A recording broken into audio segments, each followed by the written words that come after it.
Ladies and gentlemen, the story you are about to hear is true. The names have been changed to protect the innocent. Dragnet is brought to you by Chesterfield, made by Liggett & Myers, first major tobacco company to bring you a complete line of quality cigarettes.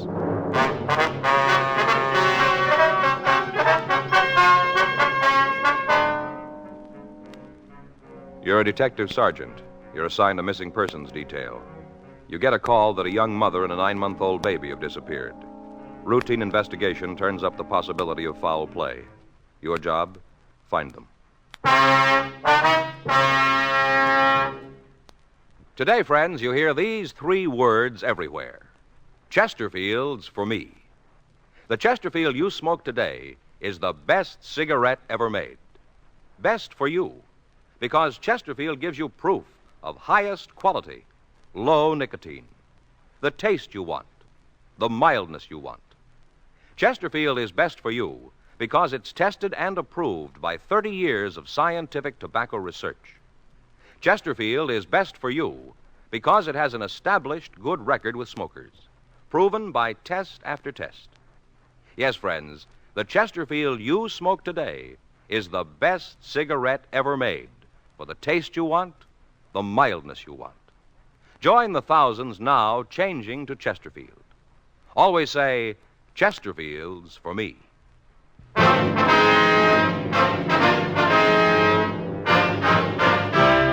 Dragnet, the documented drama of an actual crime. For the next 30 minutes, in cooperation with the Los Angeles Police Department, you will travel step by step on the side of the law through an actual case transcribed from official police files. From beginning to end, from crime to punishment, Dragnet is the story of your police force in action. It was Tuesday, August 12th. It was warm in Los Angeles. We were working the day watch out of Homicide Division, missing persons detail. My partner's Frank Smith. The boss is Captain Lorman. My name's Friday. We were on our way out from the office, and it was 10:14 a.m. when we got to 1865 Malabar Street. Manager's apartment. Better try it again, huh? Yeah. Just a minute. I'm moving as fast as I can. Sounds like she's got trouble. Yeah. Yeah? Ms. Fleischer? Yeah, what do you want? Police officers, ma'am. We'd like to talk to you. Come in. I got to take care of that kid. Thank you very much. Thanks, ma'am. Sit down. I'll be right back. All right, thank you. Sounds like colic to me. All right? Yeah, sounds like colic. Wonder if she's got a hot water bottle. What? Hot water bottle. Put it on the kid's stomach. Makes him feel better. Oh. Both of ours had the colic. Wore out 3 hot water bottles. On 2 kids? No, Joe. We lost the stopper on one of them. Baby's teething, having a rough time. Oh. This is my partner, Frank Smith. My name's Friday. We'd like to ask you some questions about one of your tenants. Oh, which one? Mrs. Shipley. We understand she had apartment 207. Yeah, she did. What about her? You know where we can get in touch with her? You got any idea? When'd you see her last? Guess it must have been a month ago. Possible you might be able to give us an exact date on that? Well, if I could have done that, I'd told you right out. I got nothing to hide. Well, we didn't mean to say that you had, Well, ma'am. it sounded like it. Sounded an awful lot like it. I'm going to be honest with you. Yes, ma'am. When Harriet first moved in here, we got along fine. She was all the time wanting me to tell her how to take care of the baby when it came. Yes, ma'am. Go Got ahead. along just fine. Used to have our little cup of coffee in the afternoon. Chummy. Then all of a sudden it all got different. Well, how was that? Just did. Her husband was overseas. In the Army. I guess Harriet missed him pretty much. Anyway, she was always saying how she did. Wished he could be here when the baby was born. Got terrible depressed. I see. Moody, you know. Yes, ma'am. I did what I could to cheer her up. Used to go up there and we'd sit and talk. Taught her how to knit. Gave her some needles and yarns, a little present. I thought maybe it'd give her something to think about. Kind of take her mind off her and her husband. Didn't do no good. Well, how long had her husband been away, do you know? 4 months this time. He's over in Japan, I think, Army. Mm-hmm. Harriet used to go out once in a while, go down at the show. Seemed like just about every picture she saw made her sadder. I guess that's why she did it. Just got so sad she couldn't take it anymore. Oh, what's that? Tried to kill herself. Miss Shipley? Yeah. I got the kids in bed one night and went up there. I hadn't heard nothing from her that day, so I went up to see how she was. Good thing I did, too. Found her right there in the living room. She cut her wrists. Right away, I called for the doctor, and all the ambulances and police came running around. Took her to the hospital. Big deal. Guess I found her in time, though. They pulled her through. Mm-hmm. I walk up there and find her dying, that far from death's door, and when she comes home from the hospital, what thanks do you think I get? I wouldn't know. Go ahead. Nothing. Not a single solitary word do I get. She's mad. Says I should have left her alone, let her done it. Come in here when she got back and read me off in words that I ain't used to hearing. Uh-huh. I got 5 kids, mister. They take a lot of time, and I ain't got enough to go running around after nobody who don't thank a person for saving their life like that. I called it quits right then. Right at that minute, we were no longer friends. Mm-hmm. When did she make the attempt on her life? Last September. I don't remember the date. I think it was the 2nd. Maybe the 3rd week. I'm not sure about what day it was. Anyway, after I saved her life, she's mad at me. She have any people here in Los Angeles, would you know? I never heard her talking none. She's got a sister. I don't know, but I don't know where she is. Don't think Harriet ever said. Well, what did she say to you when she left? She give you any idea where she was going? I didn't even see her. She didn't even come by and say so long. Goodbye, take a jump, nothing. She just left. One night she's here, next morning she's gone. She get any mail while she was here? Yeah. Once in a while she'd get a letter from her husband. Then there was a couple of letters from San Francisco. I don't know who they was from. She take everything with her? All of her personal things? Nothing. Left it all here. Of course, it's not much, but it's all here. I see. Where are the things, ma'am? Downstairs in the basement. I got it all put away in case she ever comes back. Gonna cost her, too. Storage and for me to pack it. I told you it isn't much. Some dresses, a few clothes for the baby, phonograph, couple of records. That's about it. You can see them if you want to. We'd like to take a look at them before we leave. Yeah, sure thing. Can't let you take them, though. I gotta collect for the storage. Yes, ma'am. Miss Shipley have any close friends that you know of? Well, not that I know of. Of course, she might have had some down at the Dream Palace. Where's that? Where she worked. Dance hall downtown. She was kind of hostess there. Mm-hmm. That's the name of the place, is it? Dream Palace? Yeah. She might have had some friends down there. None of them ever came here, though. At least if they did, I never saw them. You know of any reason that she might have left in such a hurry? Well, not right off, I can't think of one. There was something wrong with her, though, when she came back from the hospital. You know, when she had the baby, she was worried about something. Would you know what it was? No, all I know is that when she'd been home a couple of days, she came down here and asked me to do some work on the apartment. I told her if she wanted anything done, she could do it herself the way she talked to me. Well, what'd she want done? Silliest thing I ever heard of. She didn't have anything to steal. Ma'am? She wanted all the locks on the doors changed.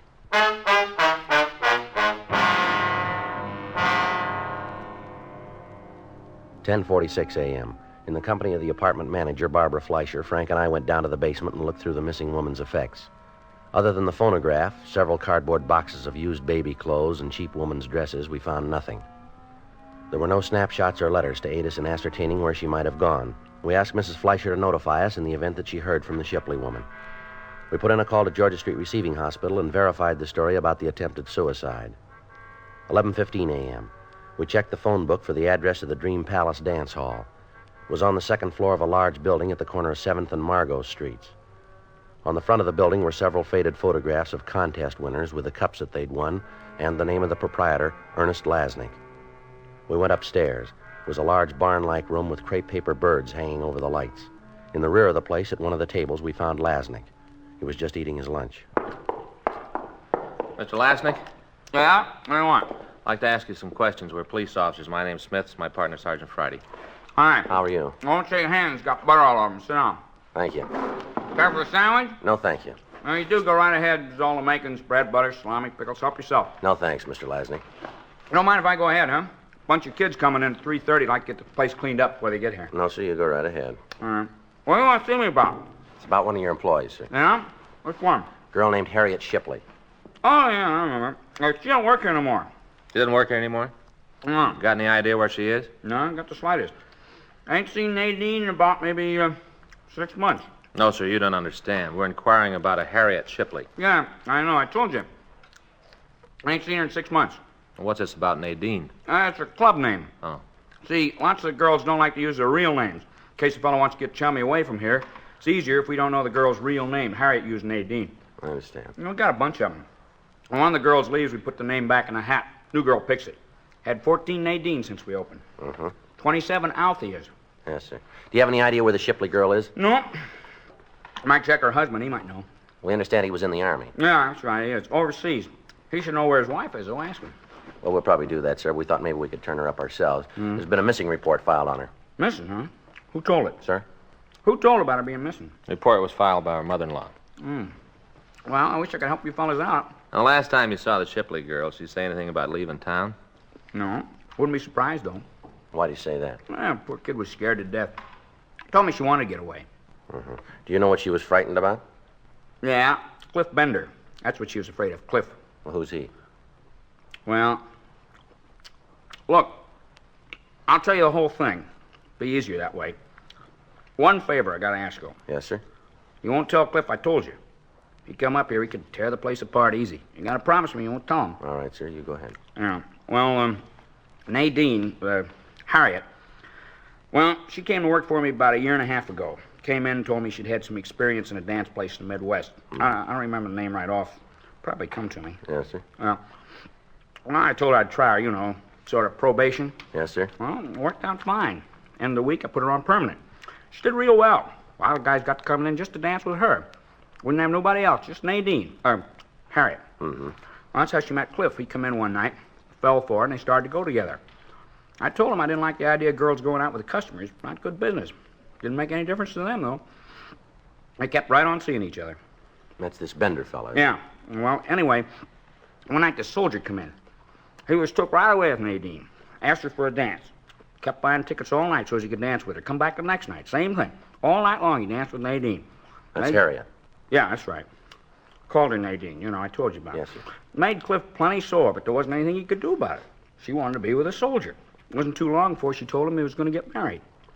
Well, word got around about that. Really made Cliff hacked. Real hacked. Yes, sir. Yeah. Well, him and the soldier, Shipley, had a fight downstairs one night after we closed. Guess Cliff waited for him and Nadine to come down. Anyway, it was a real brawl. Cops and everything. Cliff really cleaned up on the soldier. Didn't do any good to him. What do you mean? Nadine told Cliff to stay away from her. Keep far away. Told him that her and the soldier was going to get married and that they were through. She meant Cliff and her. Uh-huh. Well, the soldier and Nadine got married a couple days later, and she quit her job. Right after that, I heard he went overseas, and Cliff was around trying to break things up.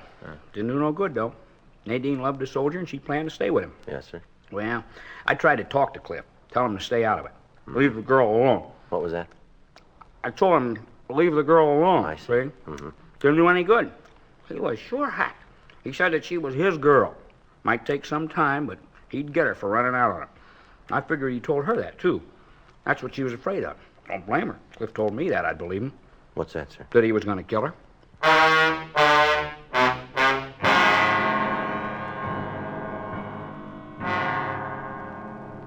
12:26 p.m. After we'd gotten the names and addresses of the employees of the Dream Palace who knew the missing girl, Frank and I went back to the office.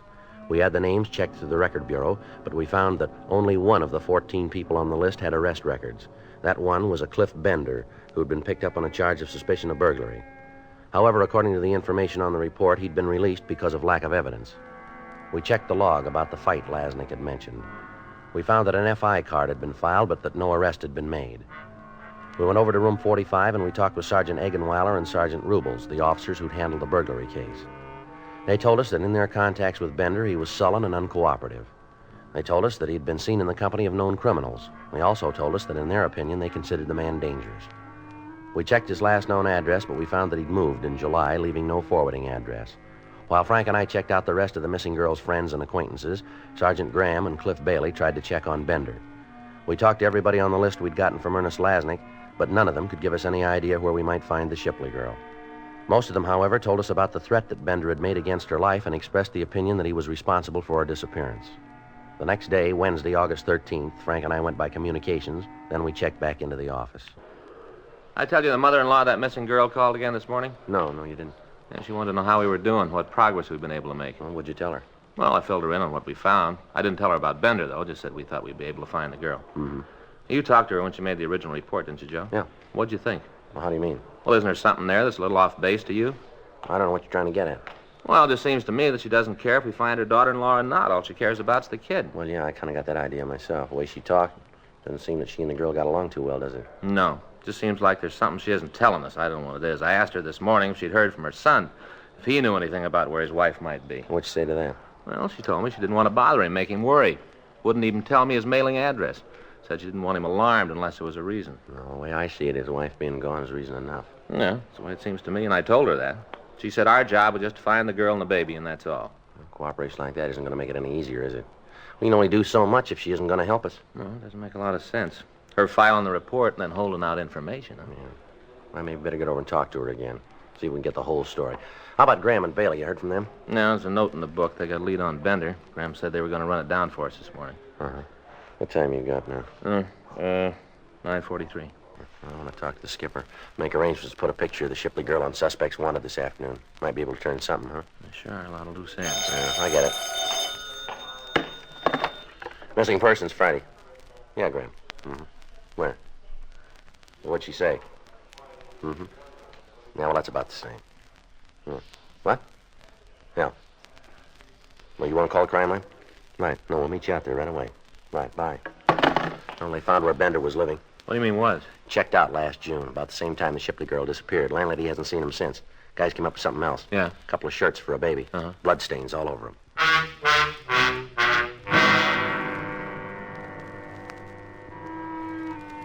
10:02 a.m. We got to the apartment where Bender had been living. The crew from the crime lab were there, and they were photographing the room and the clothing that had been found. Sergeant J. Allen told us that he'd have to run a precipitate test on the stains before he could tell whether or not they were of human origin. 10:45 a.m. They finished their investigation on the scene, and they went back to Central Station to compile the results. Frank called the office, and a local and an APB were put out on Cliff Bender, asking that he be picked up as a possible suspect. We also had his card flagged in the record bureau. We talked to the landlady of the apartment building, and she told us that Bender had left his apartment hurriedly one night about the middle of June. She was unable to tell us the exact date, but she did go on to say that she'd been getting a check for the rent each month. We asked her if she could show us either one of the checks or an envelope that it had come in. She explained that she had thrown the envelopes away and had cashed the checks. She was unable to tell us where they'd been mailed from. She said that as far as she knew, she'd never seen the Shipley girl in Bender's apartment. We asked her to notify us immediately in the event that the suspect returned.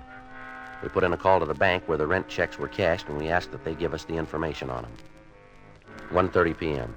Frank and I went over to the crime lab, and we talked to Jay Allen. He told us that the stains on the baby clothes were human blood.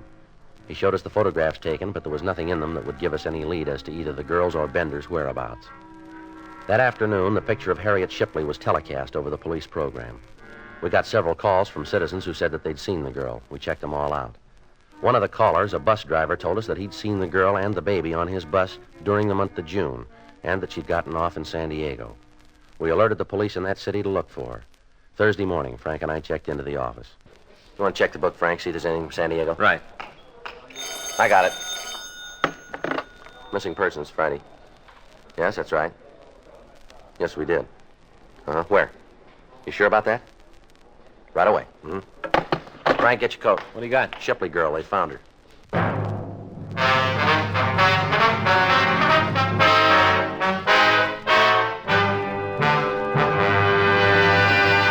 You are listening to Dragnet, the authentic story of your police force in action. Meet the Tom Harmons. You know Tom is an All-American, and now a top sports announcer. Mrs. Harmon is the motion picture and television star Elise Knox. They're typical of people everywhere who are saying, Chesterfields for me. I like regular-sized Chesterfields. Have for years. They're best for me, at least I think so, because of that Chesterfield quality. That's the way I feel about them, too. I've always smoked Chesterfields. Now I go for the king size. Guess I like a longer smoke. So whether you smoke regular size like Elise Knox or king size like Tom Harmon, enjoy America's most popular two-way cigarette. Chesterfields for me. You hear it everywhere. The Chesterfield you smoke today is the best cigarette ever made. For the taste you want, the mildness you want, join the thousands now changing to Chesterfield.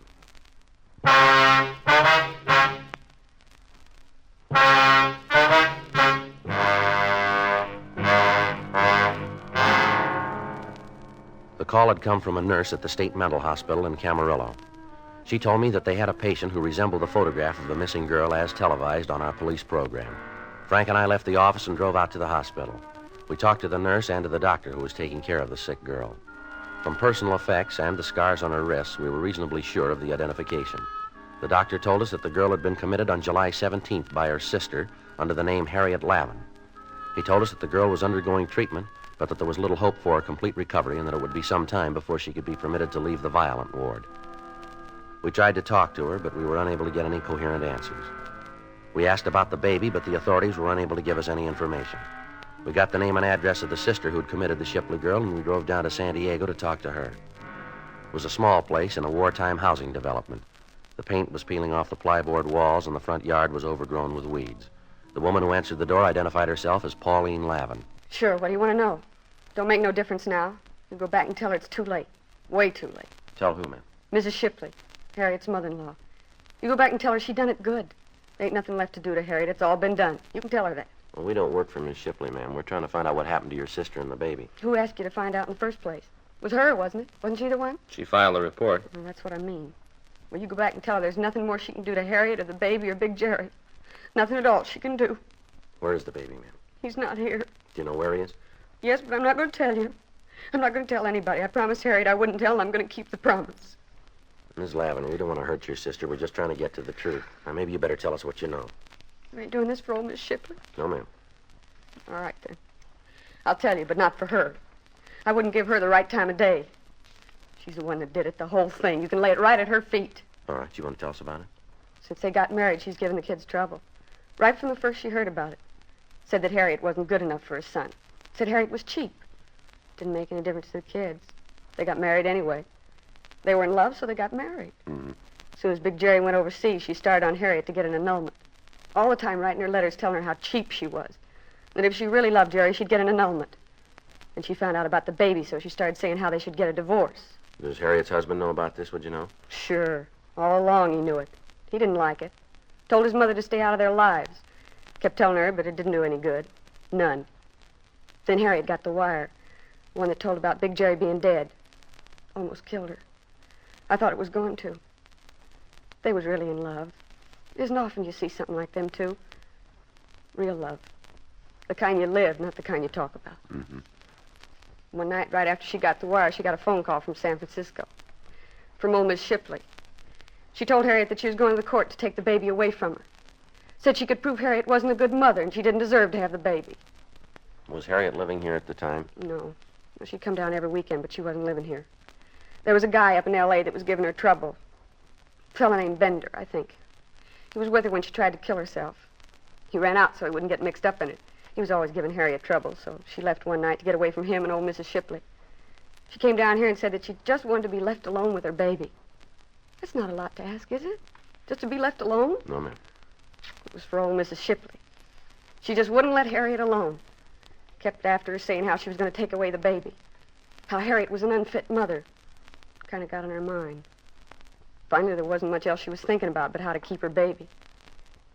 She went out walking one night. Took the baby with her. Rained. Rained real hard. I guess the baby took cold. Anyway, the next day he came down with a bad fever. A couple of days later, he was dead. Not even a year old, and he was dead. Mm-hmm. You want to go on? Harriet sat around for a week.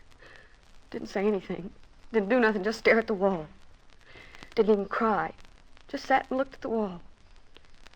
And all of a sudden, she just fell apart. I called the doctor. He said it was a breakdown and said I should have her committed. I signed the papers, and that's where she is. I went up to see her. She didn't even know me. I'm her sister, and she didn't even know me. So you just tell old Miss Shipley how she did good. You just tell her what she did to my sister. Tell her how the baby's dead, and she's finally got what she wanted, because now Harriet hasn't got the baby. Nobody's got him. Nobody's got him, nobody. Come on, Frank. Yeah.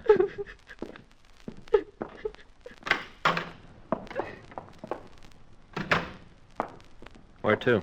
Well, we better get back to town. Guess so. See Miss Shipley.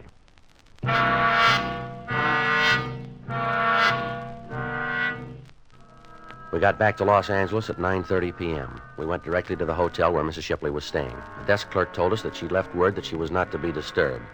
He called the room, and she asked that we come up. We took the elevator to the 7th floor, and we walked down the hall.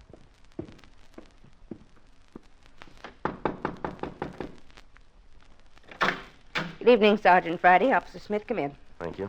Thank you, ma'am. We're just having a drink. May I fix you one? No, thank you. How about you, Mr. Smith? No, thank you. You don't mind if I go ahead? No, ma'am, not at all. Just sit down, and I'll be right with you. Thank you.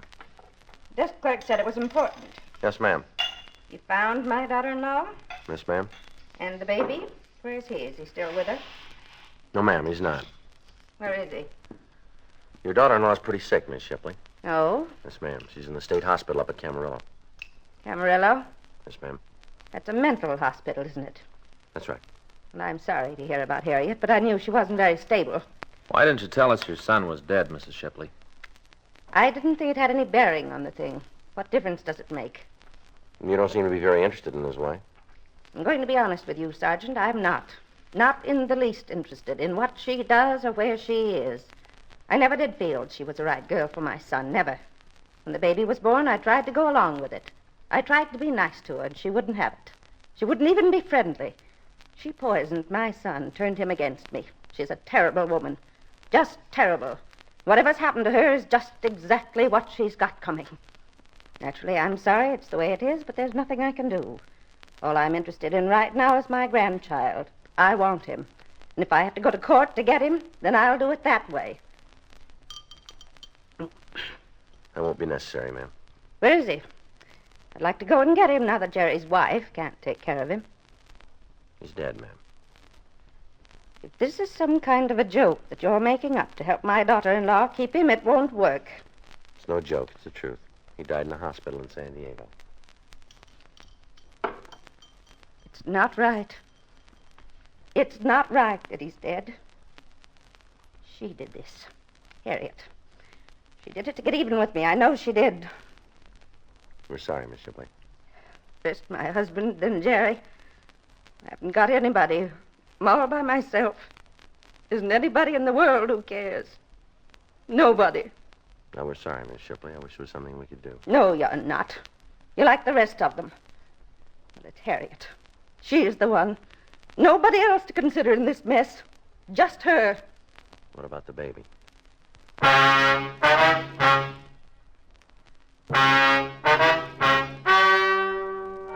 The story you've just heard is true. The names were changed to protect the innocent. On Thursday, August 14th, a meeting was held in the office of the Captain of Homicide, Los Angeles Police Department. In a moment, the results of that meeting. Now, here is our star, Jack Webb. Thank you, George Fenneman. You know, the Chesterfield you smoked today is the best cigarette ever made, and best for you. Now, that's a fact. And to my way of thinking, it's the very reason for you to change to Chesterfield. Try 'em either way, regular or king size. If you try 'em, I think you'll say with all of us, Chesterfield's for me.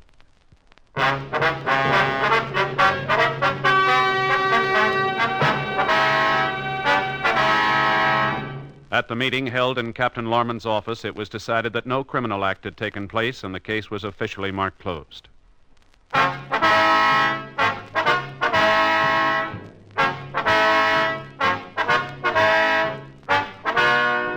You have just heard Dragnet, a series of authentic cases from official files. Technical advice comes from the Office of Chief of Police W.H. Parker, Los Angeles Police Department. Technical advisors, Captain Jack Donahoe, Sergeant Marty Wynn, Sergeant Vance Brasher. Heard tonight were Ben Alexander, Herb Vigran, Carolyn Jones. Script by John Robinson. Music by Walter Schumann. Hal Gibney speaking. Watch an entirely different Dragnet case history each week on your local NBC television station. Please check your newspapers for the day and time. Chesterfield has brought you Dragnet, transcribed from Los Angeles. Filter tip smokers, this is it. L&M Filters, the one filter tip cigarette with plenty of good taste, much more flavor, much less nicotine, the right length for effective filtration. Only the L&M filter contains the miracle product alpha cellulose, the purest material for filtering cigarette smoke. Yes, this is it. As Rosalind Russell puts it, L&M filters are just what the doctor ordered. Buy L&M filters, the light and mild smoke.